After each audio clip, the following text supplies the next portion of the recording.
Hello বন্ধুরা, তোমরা সবাই কেমন আছো? তোমাদের মাঝে ছোট্ট একটা মিনি ব্লগ নিয়ে আসলাম। ভিডিওটা হলো একটা ভীষণ টিভি, স্মার্ট টিভি।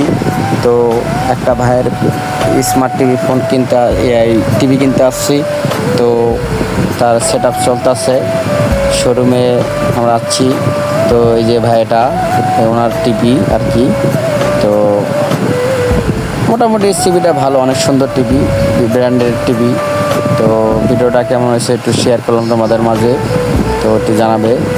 ওই দোকানদার ভাই অনেক ভালো মানুষ, মানে টিভি বিক্রি করে। এই ঈদে মনে করেন অনেকটা সুন্দর একটা অফার দিছে, তো এই কারণে আমরা টিভিটা নিতে যাচ্ছি। তো আমাদের টিভির মনে কর সেট আপ চলতেছে। তো এই আমি ক্যামেরার সামনে চলে আসলাম, তোমাদের ভাই। তো ওকে, তোমরা সবাই ভালো থাকো, সুস্থ থাকো।